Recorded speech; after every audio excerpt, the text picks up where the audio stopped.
In this lesson, we'll take a raw used car dataset and walk through the full pre-processing pipeline in Pandas, handling missing values, fixing formats, normalizing numbers, binning prices, and encoding categories, so the data is ready for real analysis. Data pre-processing means turning raw data into a form that's ready for analysis, and it's also called data cleaning or data wrangling.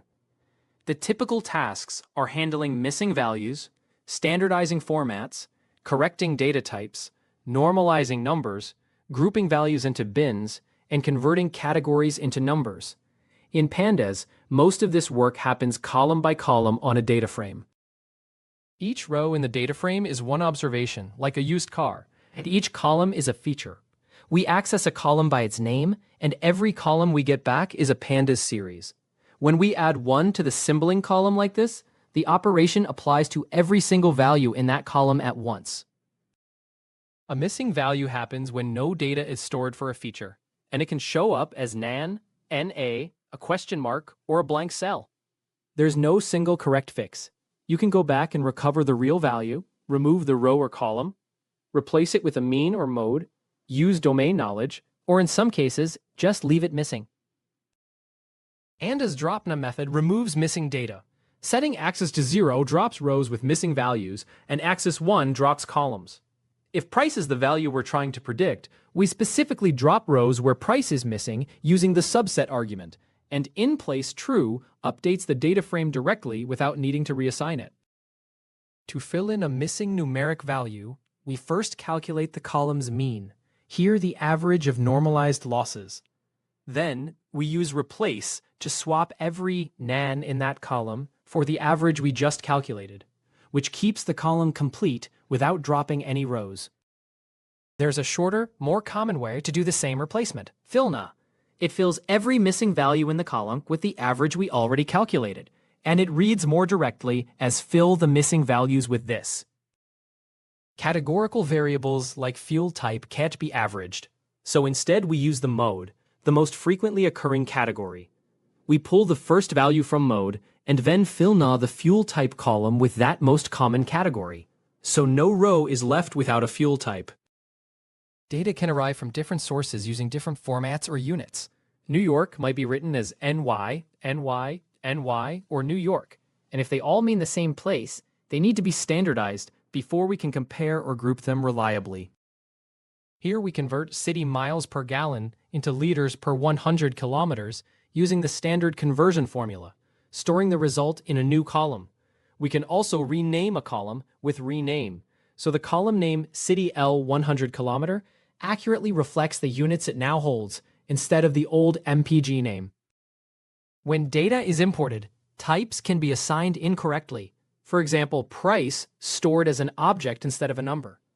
df.dtypes lets us check every column's type, and asType converts a column directly, here turning price into an integer, so it can be used in calculations. If a column has values that can't be safely cast, asType will fail. pd.toNumeric with error set to coerce is safer.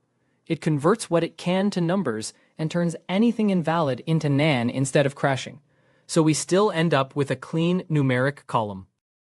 Numerical variables can sit on very different scales, like length ranging from 150 to 250 versus width and height ranging from 50 to 100. Variables with larger raw values can end up dominating a statistical or machine learning method even when they aren't actually more important, so we normalize to bring them onto comparable scales. Simple feature scaling divides every value by the column's maximum. Applied to length, this squeezes non-negative values down into roughly the 0 to 1 range without changing their relative order.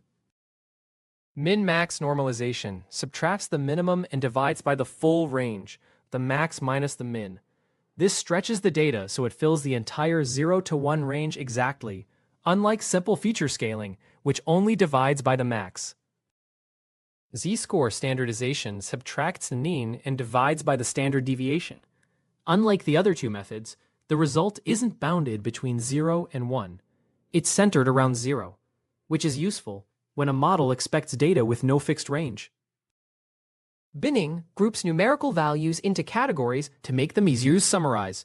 Instead of working with every individual car price, which can range from about $5,000 to over $45,000, we can group prices into simple bands like low, medium, and high.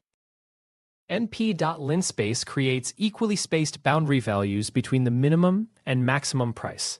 To get 3 bins, we ask for 4 boundary points. Then we create a matching list of labels: low, medium, and high, 1 for each bin. pd.cut takes each price, checks which boundary range it falls into, and assigns the matching label from group names. Include lowest equals true makes sure the very lowest price is included in the first bin instead of being left out. The result is a new price binned column of categories instead of raw numbers. Calling value counts on the price binned column tells us exactly how many cars fall into low, medium, and high. And that same result can be charted as a bar plot to compare the groups visually. Most models need numbers, not text categories. One-hot encoding turns a category like fuel type into separate binary columns, 1 per category, where a 1 means that category applies to the row, and a 0 means it doesn't. pd.getDummies automatically builds 1 binary column per unique category in fuel type.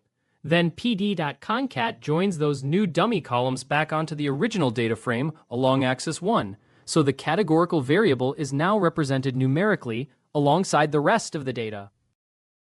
You now have a full pre-processing toolkit, dropping or filling missing values with dropna and fillna, standardizing units and data types, normalizing numeric columns with feature scaling, min, max, or z-score, grouping prices into bins with linspace and pd.cut, and converting categories into numbers with getDummies.